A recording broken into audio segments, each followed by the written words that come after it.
Well, thank you for being here on such an important day with baseball, and I appreciate you guys being here in person and seeing everyone here. My name is Sandy Pantoja, Neighborhood Services Coordinator for District 3. As you know, Neighborhood Services serves as a single point of contact for residents in need of assistance. If you have any questions, ideas, or concerns about your neighborhood, we're here to help you and facilitate any of those concerns you may have.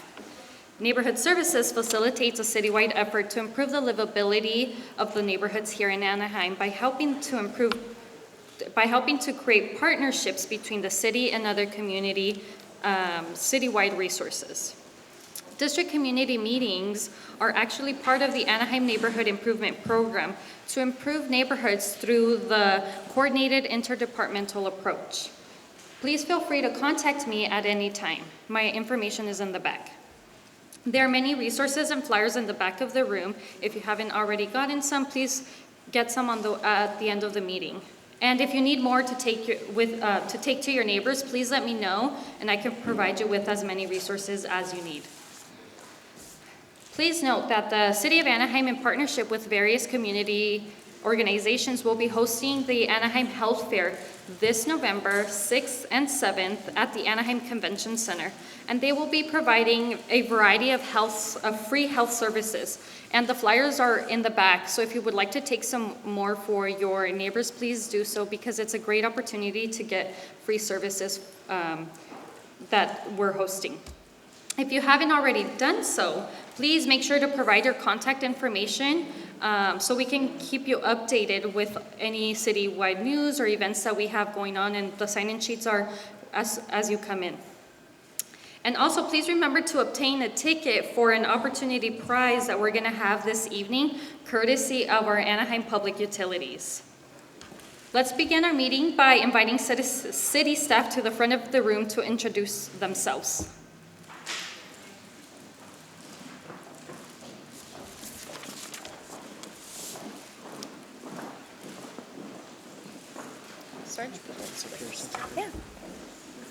Yeah, you'll be first. Hi, I'm Mark Lillimon from the Community Policing Team. Hello everyone, Teresa Bass, City Clerk. Jennifer Hall, Assistant City Clerk. Sandy Lozo, Code Enforcement. Hello, Adrian Abel, Anaheim Fire and Rescue. Good evening, Rob Contreras, Public Works Project.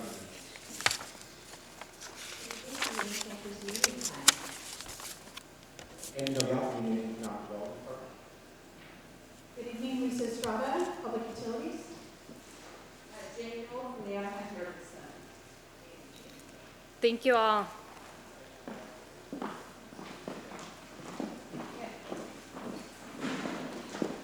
Thank you. I would also like to recognize Police Review Board member Diana Van Kirk. I saw her earlier.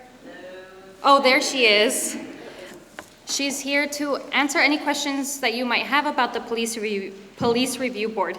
And the Police Review Board is a way for residents to have a voice in how the police department serves the city.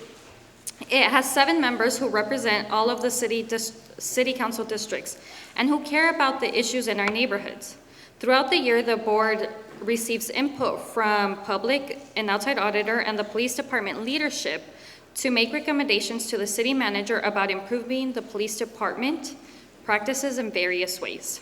We invite everyone to attend the meeting, and it will be held on October 28th at 6 p.m. And the flyers are in the back if you would like to take some, and if you have any questions, like I mentioned, Diana is here to answer any questions. Now we'll start with our agenda. First, we have Sergeant Lillemoyne with our community policing team to talk to us about crime trends and crime prevention. Thank you. Good evening, everyone.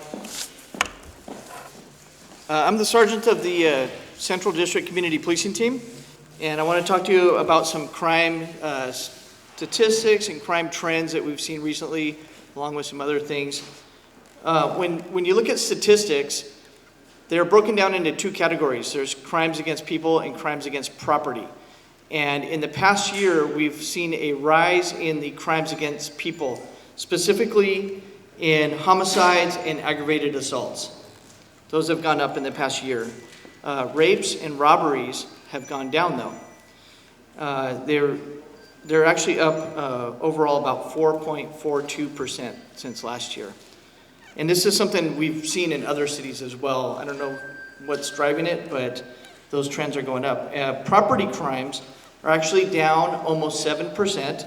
And these are like your thefts, your auto burglaries, residential burglaries, and stuff like that. Some recent crime trends. I'm sure a lot of you have heard about the catalytic converters. In the back, there is a flyer like this that has some prevention tips on it that you can read about.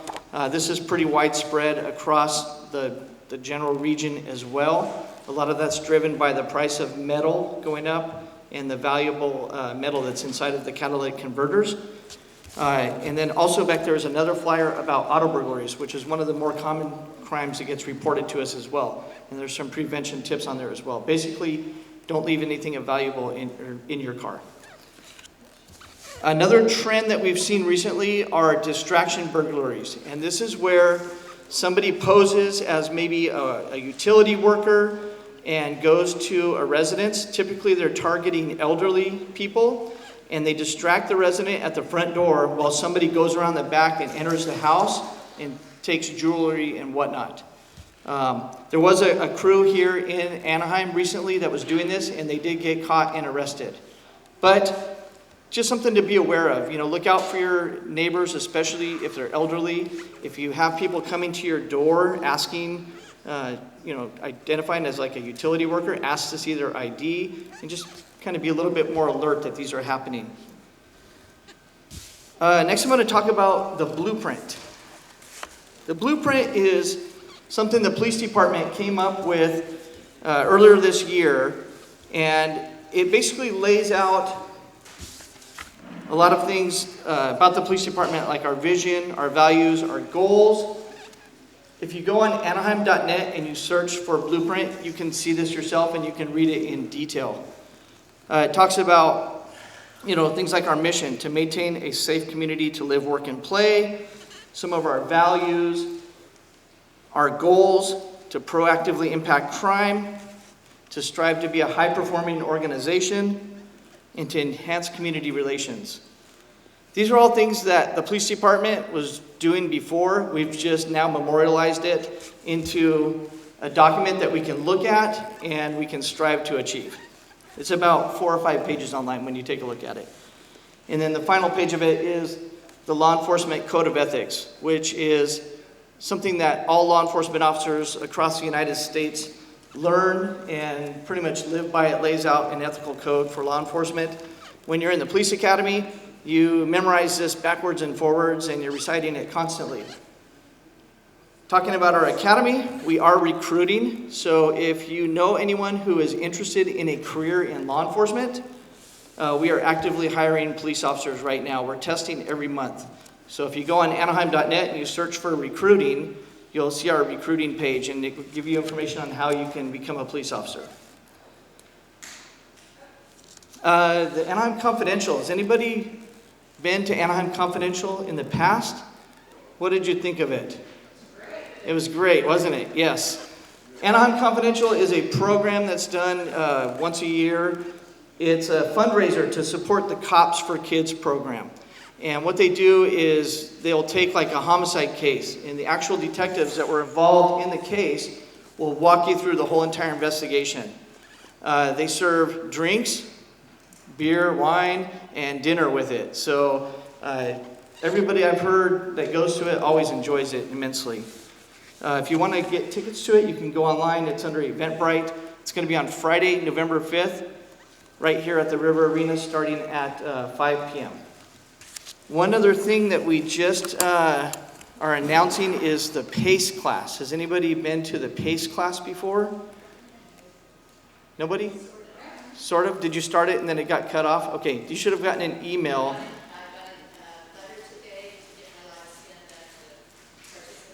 Okay, so you were in about 5 classes. What did you think of it from the beginning that you started with? Did you?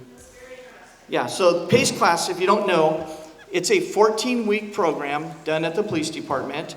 It runs Tuesday nights for 3 hours, and essentially you get exposed to every part of the department in depth. There are some off-site locations that you go to, like our Family Justice Center, to the stadium. And then you'll have detectives and officers and investigators from all our different divisions that will come down and give a presentation on everything that we do. If you'd like to join the PACE program, it's going to be starting around February of next year. We haven't finalized the date, but it's going to be February of next year. I have applications. If you'd like one, come see me and I'll give you an application. Okay, I think that's all I have. Besides, if you are on any social media, we're on Facebook and Instagram, so please follow us. And we put out updates on crime trends, crime prevention tips, any major incidents, and other social media or community engagement type events that we're doing. So if you're interested in that, please follow us. Any questions? Alrighty, it's good seeing everybody again. Thank you. Next we have Sandy Loza with our Code Enforcement Department to talk to us about the Community Care Response Team and Code Enforcement updates. Thank you. Good evening, everybody. Good to see you all. So I'll give you a brief update on our Community Care Response Team. For those of you who don't know, we did a pilot program January 1st of this year for a Community Care Response Team. We refer to it as CCRT. And that program had 4 goals with it. 1, to divert calls for service coming into our police department that did not have a criminal nexus or was an emergency related to homeless, diverted to our CCRT. We also had a goal of getting more people off the street related to our homeless neighbors on the street. We also had a goal of addressing COVID, especially during the first part of the year, and then also looking to find a standard of practice and regionalize efforts. So we did do a 6-month review with our city council, and on our homeless webpage, they do have CCRT, and they do have our 6-month review presentation that you can review online. We're now 10 months in. And we're continuing to reach almost a 20% diversion rate each month of calls that would normally be responded by a police officer, now going to CCRT. So CCRT is 7 days a week, 7 a.m. to 9 p.m. And they have outreach workers, mental health professionals, nurse practitioners, and a plainclothes safety officer, not only for them, but the safety of the homeless neighbors they're working with in the streets at night. And so that's been really successful so far. They've been averaging 3.8 people a day off the streets, which has been helpful throughout the year, and especially coming into the cold months. And then related to COVID, they've been passing out personal protection equipment, bringing awareness and education, where to get tested, and then obviously where to get vaccinated. Our Salvation Army shelter is the highest vaccinated shelter in the county, so that's huge. So as we bring people into our shelters, they are getting tested and vaccinated to make sure that everybody's staying safe. Obviously during COVID, when we had to quarantine, we had a home to go to. They did not, or they would be in a shelter with other people, so we always have to make everybody safe. So that's been helpful through CCRT, and then also regionalizing our efforts. And we have a UCI study that's going to be going on to really look at what we're doing with CCRT, as well as other cities are looking to also add CCRT to their program. So those have all been the good stuff going on. We are looking to continue that into the next calendar year because it is successful. And we are now starting to look at test piloting this next month low-level crimes. So on the calls that we're still responding to for police officers, the #1 call volume is trespassing. And normally for us, we would call because someone's trespassing on our property to have someone arrested. Most of the homeless trespassing calls are usually people are on a vacant lot or Caltrans property or the railroad. And so we are gonna start to triage those calls and have CCRT go out first. Not only to try and do outreach and get them into shelter, but also provide a trespassing warning, which is gonna be a different conversation than a police officer having that trespassing warning. And our hope is we'll be able to avoid even a second call coming in to the police department. So diverting the first call and hopefully not even having a second call. So we're gonna start piloting that next month. The other cool thing that just recently happened with our city council, unanimously voted, is a new pilot program that'll be starting the end of this year, and it's called Be Well OC. Be Well OC is a new facility that started in the city of Orange, And that came out of a public-private partnership with the hospitals. A lot of ER visits for mental health, not a lot of mental health beds in our county for individuals that are in mental health crisis, or if we have a loved one, or even our unhoused folks on the street. And so they opened this facility in Orange. It's on 2 acres. It's almost 100 beds. It has a sobering unit. It has a crisis stabilization unit. It even has an addiction unit. It has residential programs on the 2nd and 3rd floor from 30 to 90 days. So that's going to be, we just, went from 10 beds in the county to 100 at just this one facility. The city of Irvine is looking for the next facility for BULOC, and it's going to be on 22 acres. So you can imagine that's going to be even more hundreds of beds available, and then a South County facility as well. So right now with BULOC, CCRT can take individuals that are unhoused, needing crisis stabilization or sobering or that sort of stuff, to the BUL facility. Our police officers and fire can also take individuals straight to the BUL facility. So if you're housed, you can go to that facility, get stabilized, maybe stabilize your medication or start to get some type of stability, and then you can obviously go back home. For the unhoused, what we're doing currently is CCRT will take them to BUL, and then after they're stabilized, we want to catch them and not put them back out on the street. They'll just go back into mental health crisis. Then from there, BUL, we take them to the shelters or another housing option.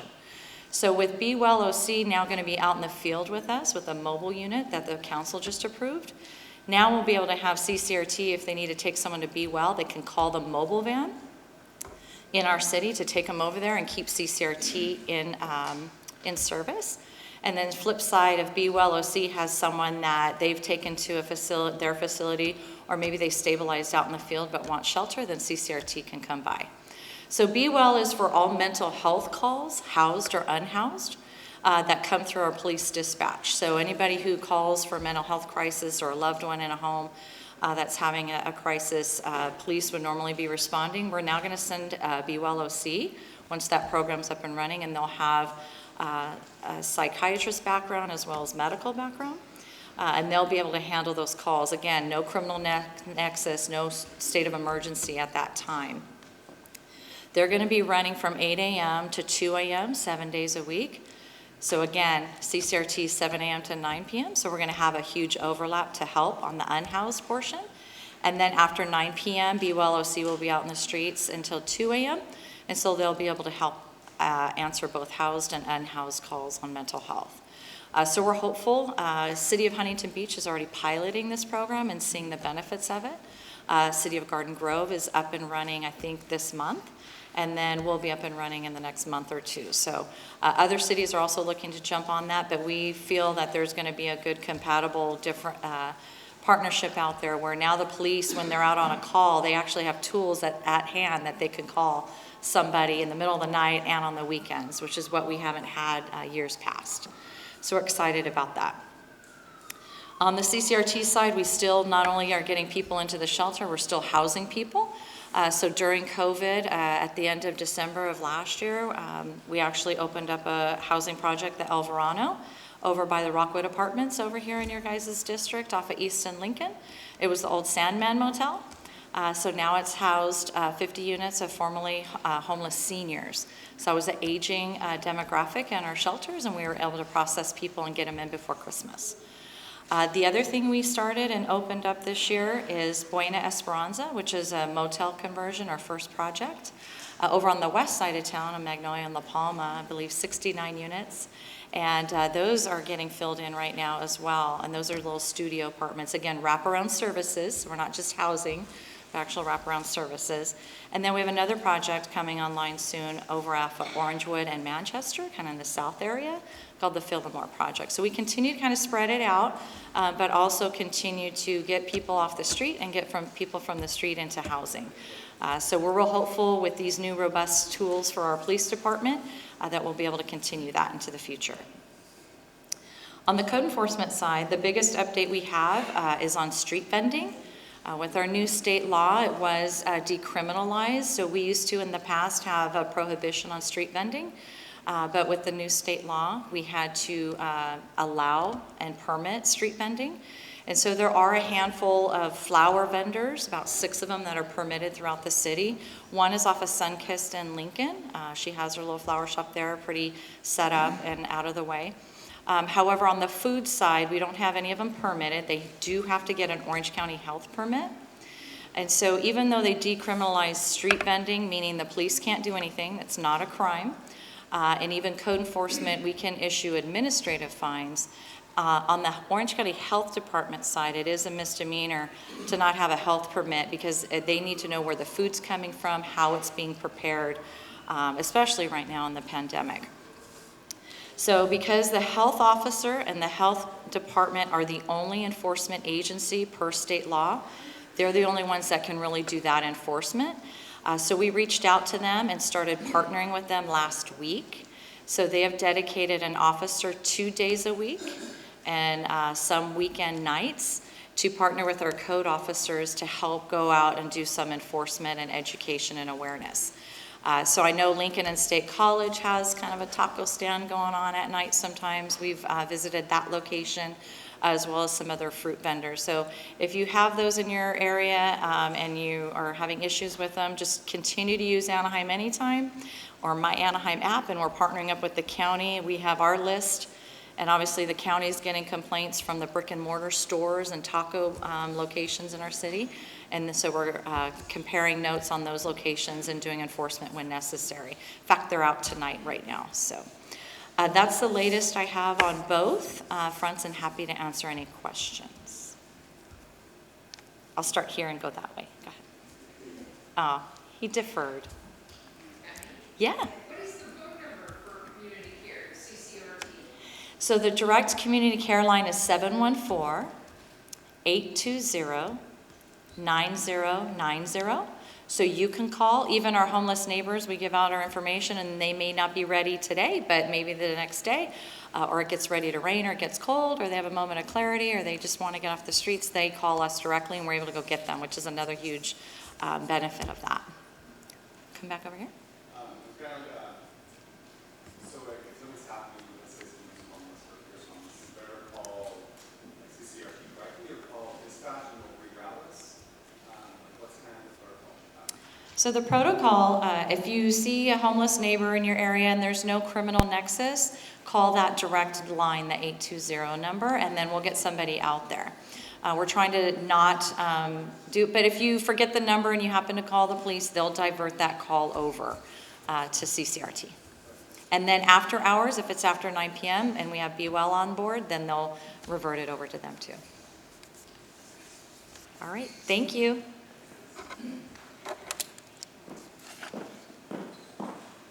Thank you, Sandy. Next, we have Teresa Bass from our City Clerk's Department to inform us about the redistricting process. So thank you all for being here, especially with the Dodgers playing today. But wanted to share some information regarding our redistricting process and the process where we are in the midst of right now, where we are today. So as some background, you may recall back in 2015 and 2016, we went through a transition. We went through a transition from our council members being elected at large to transitioning for our council members being elected by districts. And through that process, we also went through a districting process. And that's when we looked at our map across the city, our entire city, and built boundary maps developing our 6 council districts. And as we were developing our council districts back in 2016, we utilized the 2010 census data, as was required by law at the time and the information that was provided to us. And with that census data, what we utilized that information was to ensure that each of our council districts were equal in size and population. So each of the council districts were evenly represented by our city council members. And so you may be wondering now, why are we going through the redistricting process now?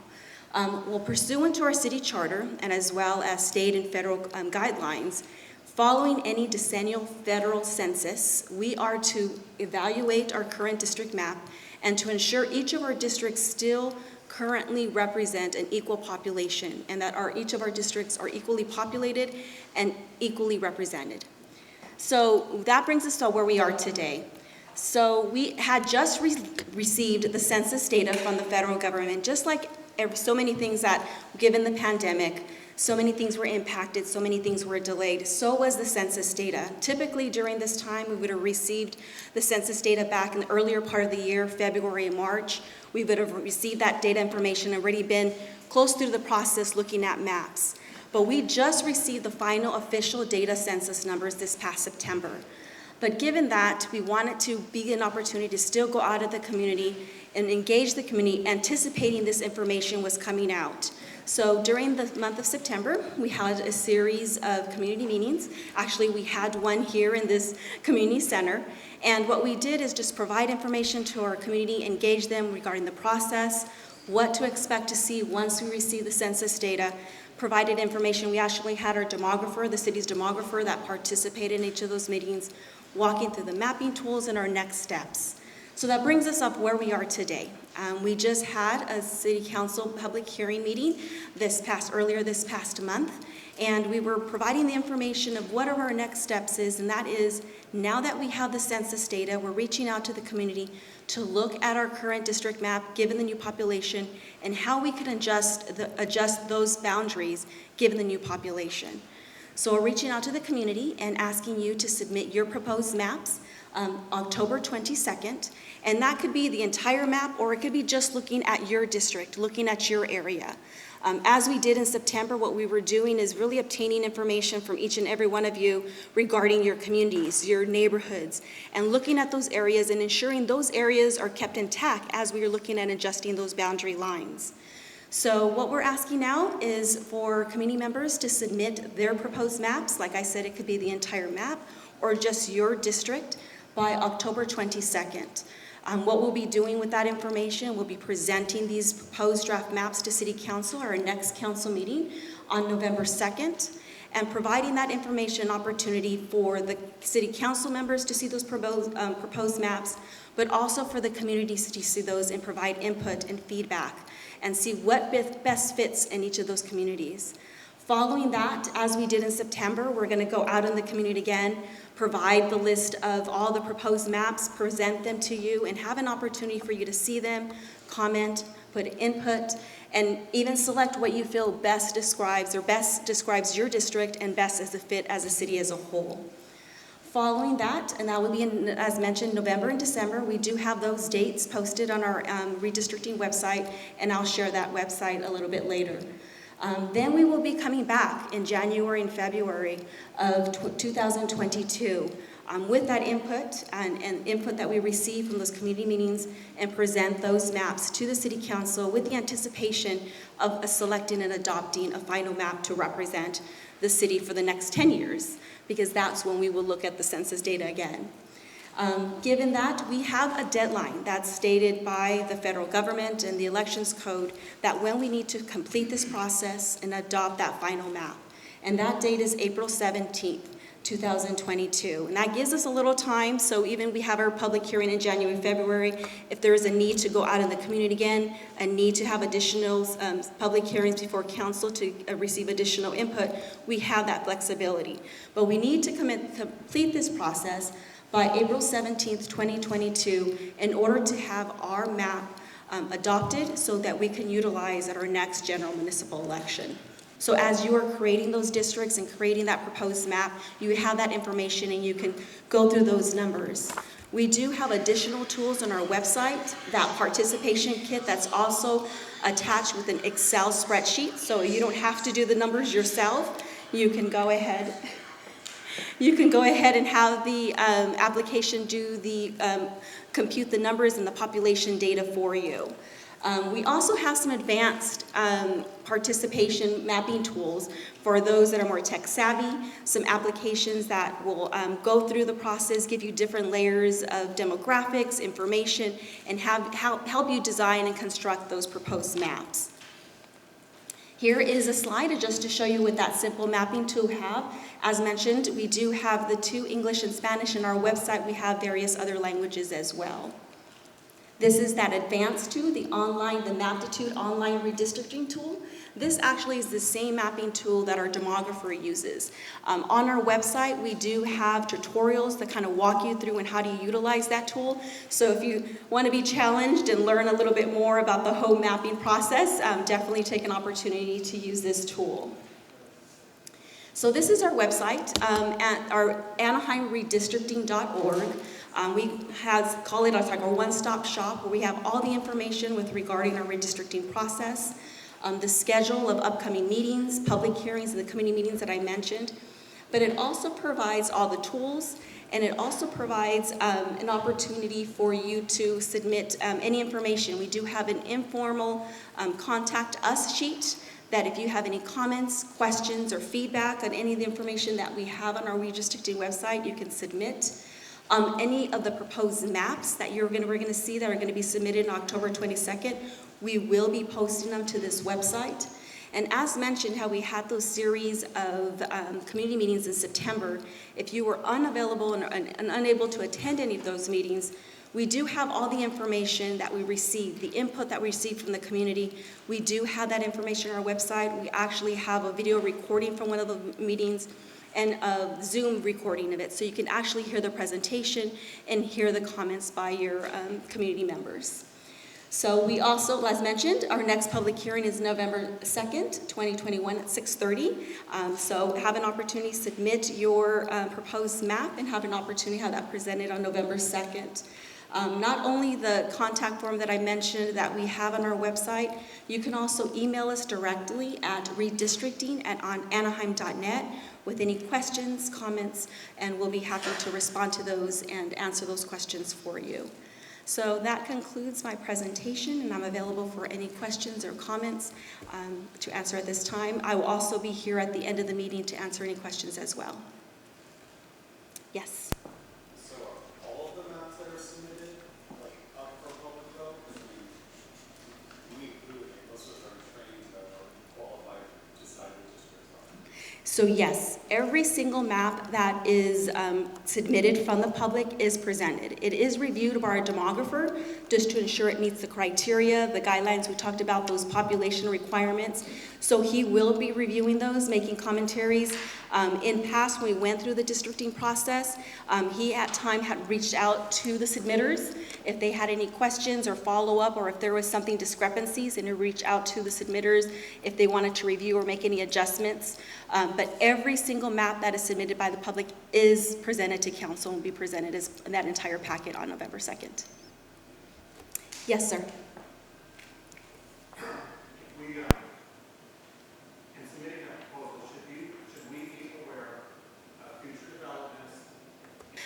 Given with the way the criteria reads, we follow the data as with that of the census data of 2020. So that is the criteria that we're using, that's the population that we're using in creating those. That's what we're trying to meet as we're going through each of the districts. So that is the threshold that we're reaching. Yes, keeping in mind any developments, but at the end of the day, we got to look at the 2020 census data as we're following as is required by code. Okay? Yes, sir.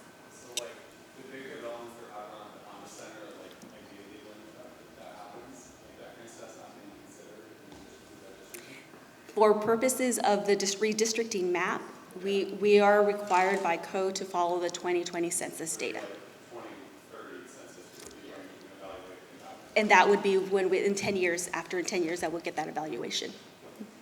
Okay? Yes, ma'am.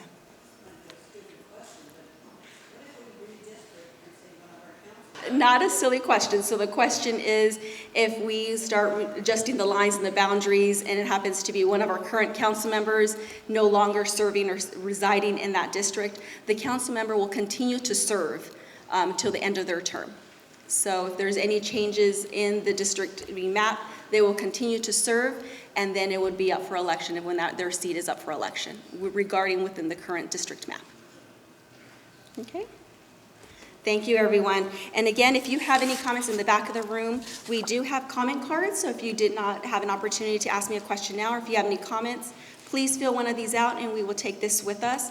And also, in addition, we do have a sign-up sheet that we do have in the back that we could include you as part of our subscription list or Notify Me subscription. And they'll go ahead and any updates with regarding the process, upcoming dates, meetings, we can go ahead and send that information out to you. Thank you, everyone. Thank you, Teresa. Now we have Lisa Estrada from our Anaheim Public Utilities to talk to us about conservation programs. as many of you may know, or maybe you don't know, by a show of hands, how many of you know that we're the only publicly owned, not-for-profit electric and water utility in Orange County? Awesome. That's great, great. And we are Anaheim-owned and Anaheim-focused, and that's more than a tagline. It's not a mantra. Those are words that we take very seriously and something that we keep at the forefront of everything we do in public utilities and through our conservation programs. Our mission is to deliver safe, reliable, affordable, and sustainable energy and water to all of you and your neighbors. So some of the ways that you can save energy and water and ultimately money, that is also the goal, is through our various water and energy programs that I'll go through right now. Some of them are rebates and some of them are just programs that you can participate in. We also have various income qualified programs and bill assistance, and I'll touch a little bit on sustainability. So to begin with, the most important thing to do, I think, is to start with the home utility checkup. Has anyone had one already? Okay, good. Oh, okay, they're in the back.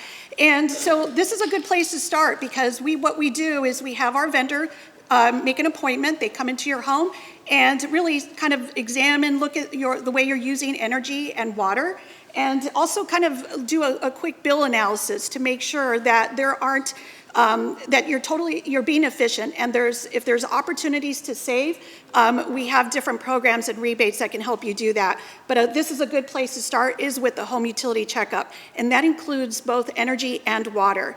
And they will also look at your water through your irrigation and your landscape. So it's not just inside the home, but also outside. And again, identifying leaks or any areas where if you see a crack through the front door, you see light coming in, those are some of the things that they can examine there. We also have various appliance rebates. There's so many that we didn't want to list here, but certainly at the very end of our presentation, take note of our website, and anytime you're on the market to look for a refrigerator or a stove, take a look and see if Anaheim has a rebate for that. We also have a refrigerator recycling program. If you are interested in replacing your old refrigerator for a new and efficient one, take a look at our program because we do offer a $50 rebate, and we also haul it off for you as well.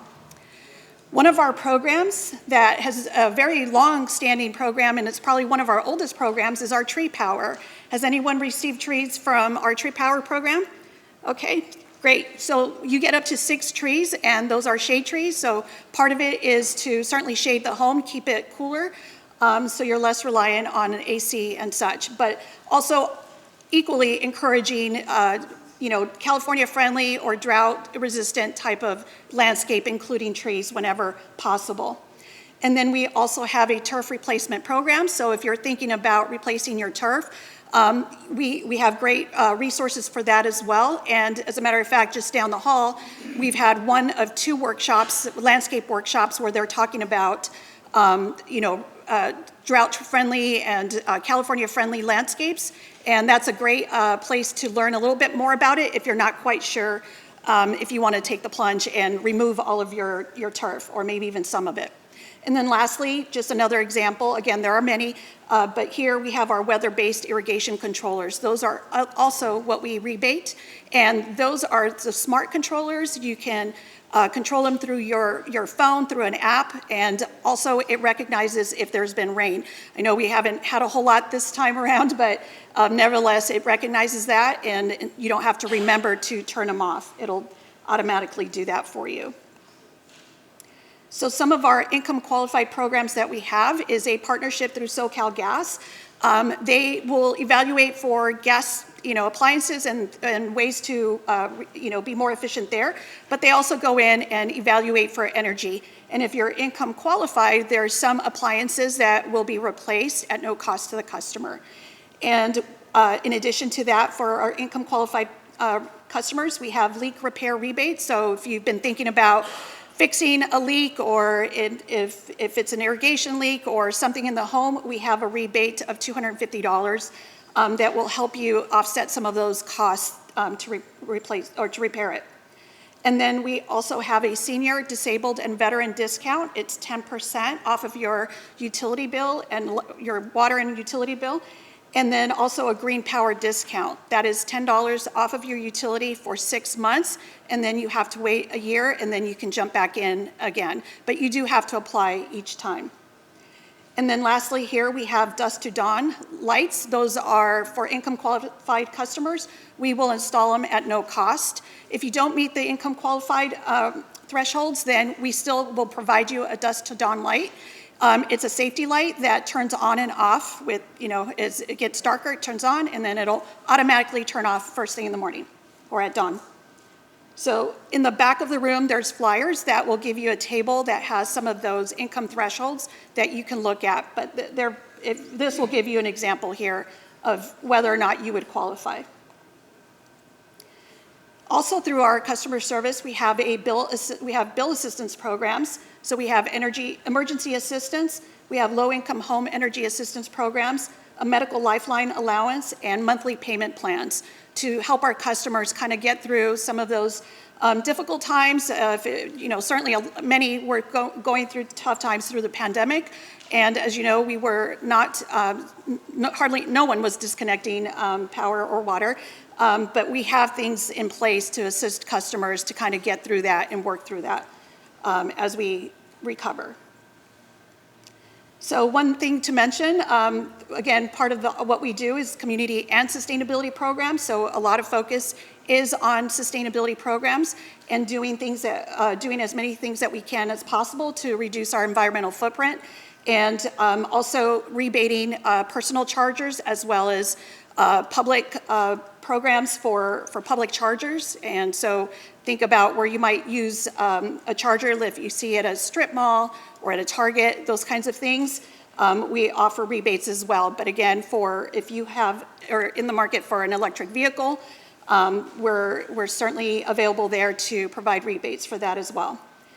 And then we have very robust programs. We partner heavily with our community schools and whether it's K through 12 and across the board. We bring them into here to the city of Anaheim and do a variety of programs with our schools, as well as going into the classroom to educate them on energy and water conservation. So just always a reminder, this is a perfect time to really talk about saving water through minimizing water waste. So you can use the Anaheim Anytime app was mentioned earlier. That is a way where, sometimes people are unintentionally, their sprinkler's broken and it happens to go off at 9 o'clock at night. Maybe they're already turned in for the night or super early in the morning. So whether it's on private or public property, certainly let us know and we'll contact the customer and work with them to make those repairs. Also, like I mentioned earlier, part of the refrigerator recycling and things like that, we also have rebates to help with replace older appliances, again, through our programs as well. And then the turf rebate removal that I talked about earlier. So this is our campaign that we're pretty much in the launch phase of currently. I had mentioned earlier, just down the hall, we have Drought Tolerant Gardens workshop that was this evening. It just ended a little while ago, as a matter of fact. And then if you're interested in attending the next workshop, it's called Spectacular Succulents, and that will be at the East Anaheim Community Center on November 13th. That's a Saturday morning. And also in the spring, just again, always encourage you to come back and visit our website. That's where we're going to announce the next series of workshops that we will launch in the spring to get you ready for the spring and summer.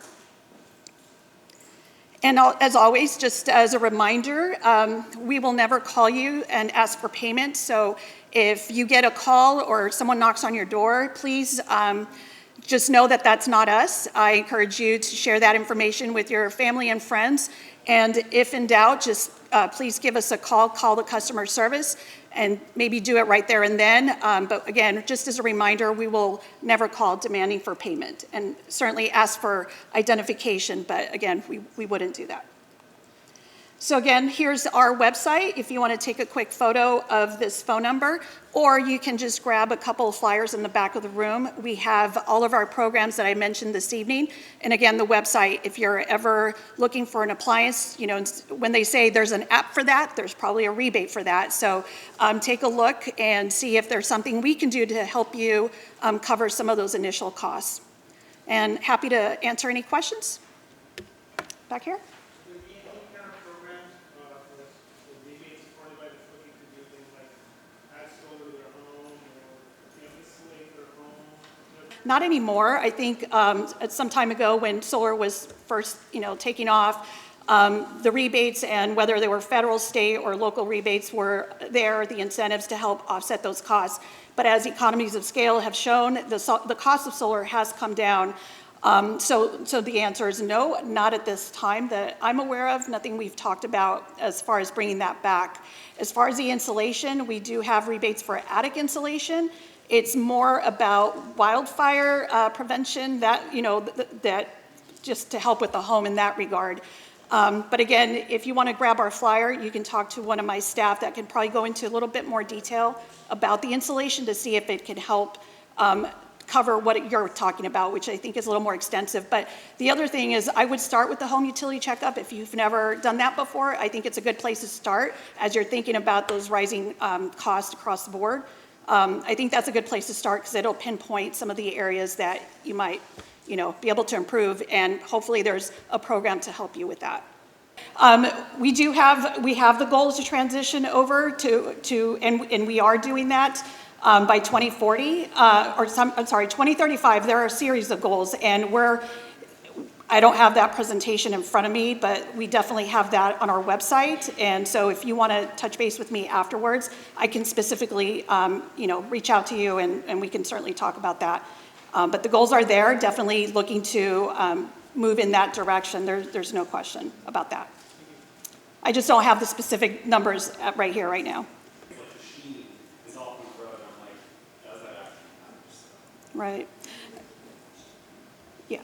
So the question is regarding the homes here in the historical district and regarding trying to be more energy efficient and even having the ability to have that even as an option. Is there any discussion about being able to move in that direction? And that's not something that I've been privy to or something that I've heard of, but I will certainly take that back to our department and look and see if that's a conversation that could be had and see if there are some solutions to that. I don't know. That's a great question. So as I mentioned earlier, Be Water Smart is our campaign that we're just recently launched. And we just had a community event, a pop-up event, and those are pop-ups that we're going to continuously do, and they're programmed through the rest of this year and into the spring. And it is to talk about, right now our focus is really minimizing, managing water waste. That we definitely don't want to do. And through our, with water, it really is a way of life, and really trying to instill conservation across the board year-round, drought or no drought, if at all possible. And I think our programs reflect that.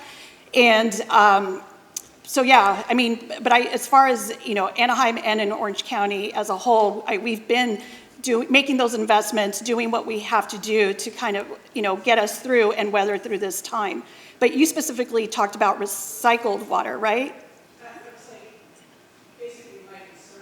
Not anymore. I think some time ago when solar was first, taking off, the rebates and whether they were federal, state, or local rebates were there, the incentives to help offset those costs. But as economies of scale have shown, the cost of solar has come down.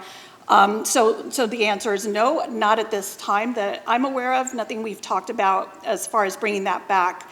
As far as the insulation, we do have rebates for attic insulation. It's more about wildfire prevention, that just to help with the home in that regard.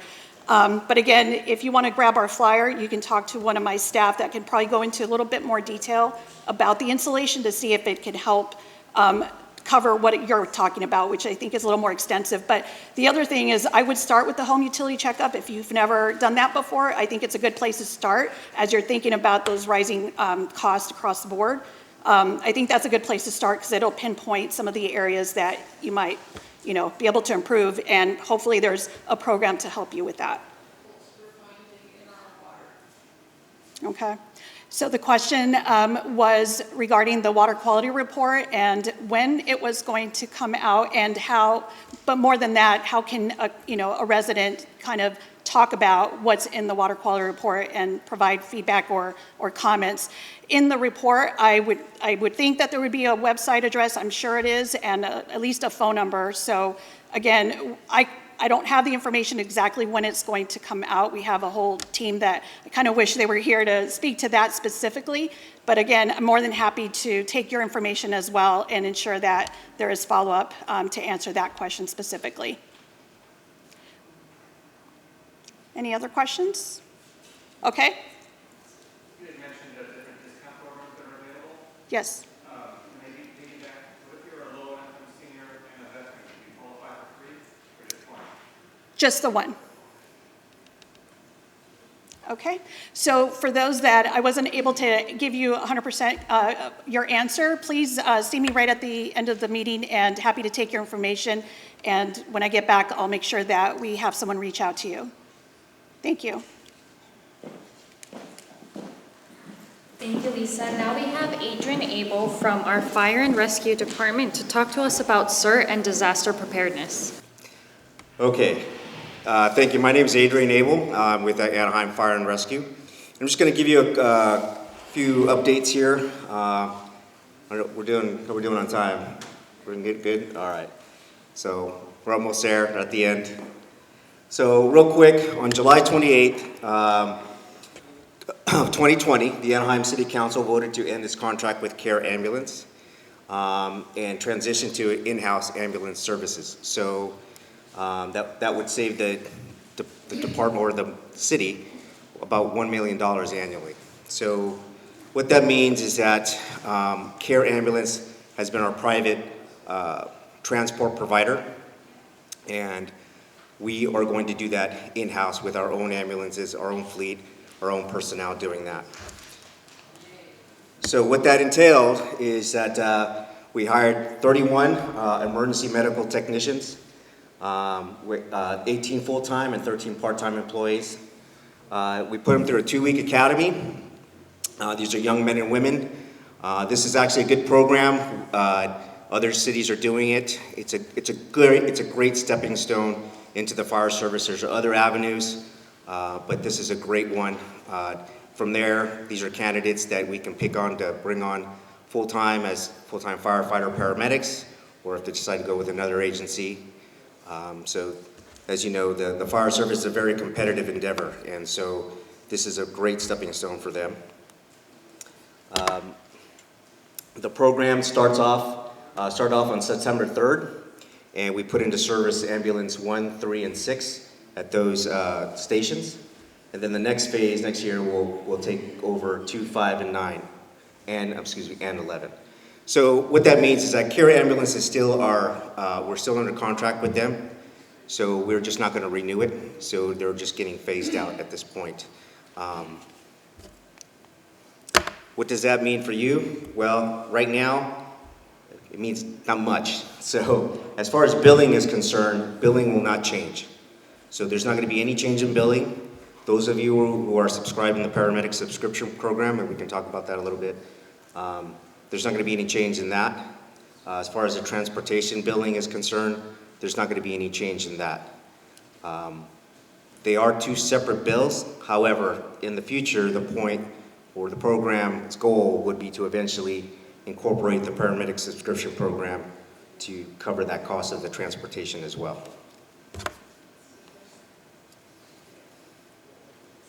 And that kind of goes over our paramedic subscription program. We do have a flyer back there that goes over our paramedic subscription program. It's $43 a year, and that covers anybody in the household for any paramedic services. The paramedic services are provided by Anaheim Fire and Rescue.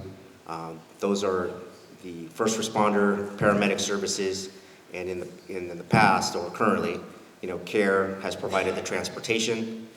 But now we're going to do that all in-house. So Anaheim Fire and Rescue paramedics will be responding, provide the care, medical, drugs, and then our EMTs will transport you.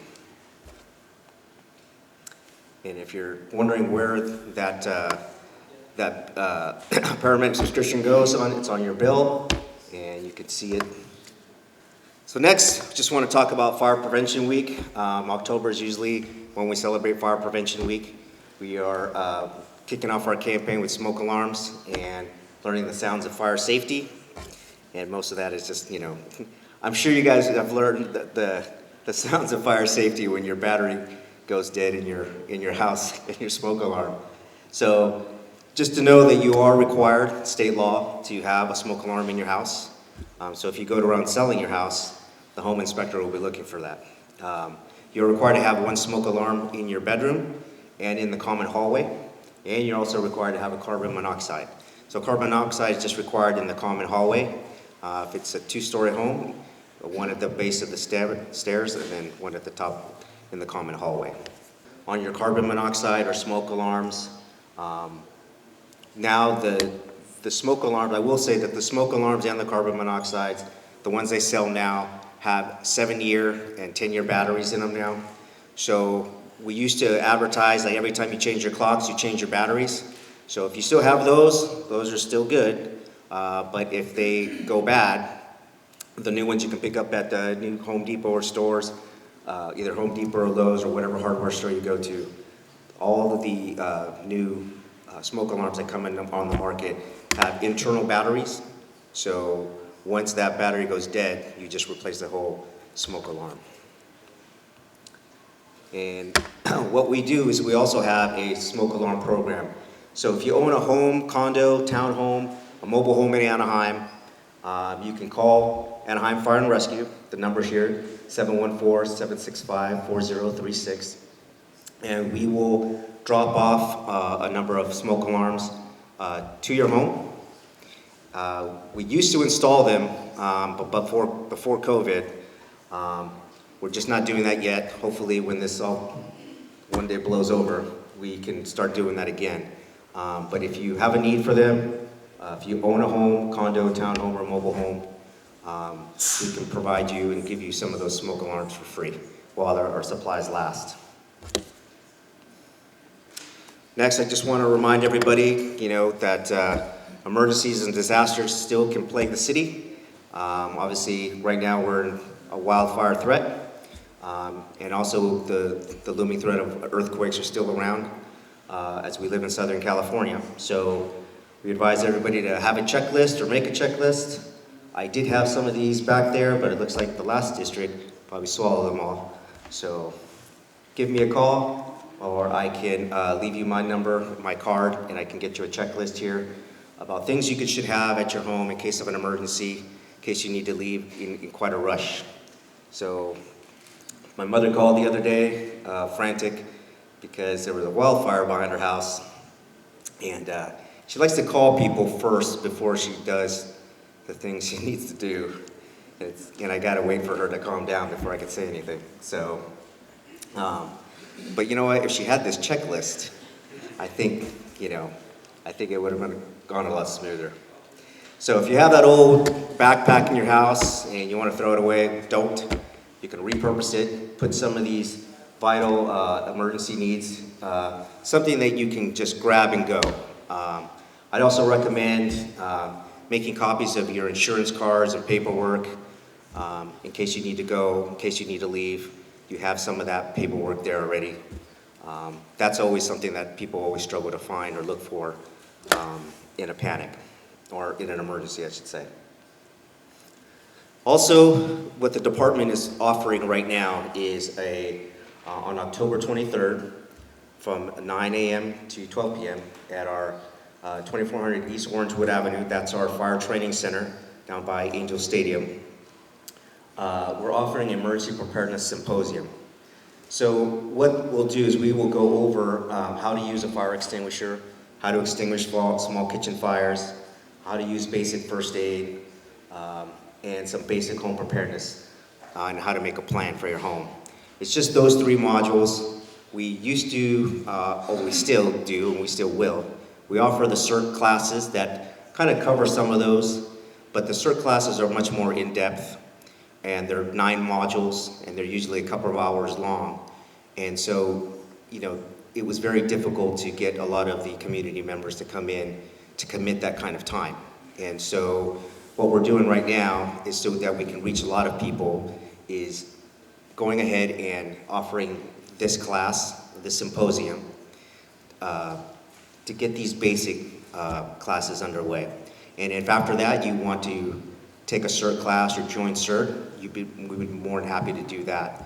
Now that things are a little bit opening up, we wanted to start this as sort of a kind of a pilot program, and we're hoping that this will take off and hoping that'll open up more people to join CERT as well. And with that, we also are offering the same type of program but in Spanish. It's already made up. It's called Listos, so those for the Spanish community. It's very similar to the Symposium. It's already a program that's already been developed. We had a couple of, myself and another instructor go out and be taught on how to present the same type of short version of CERT to a group of people so that we can get them involved eventually in becoming CERT members or taking the CERT class.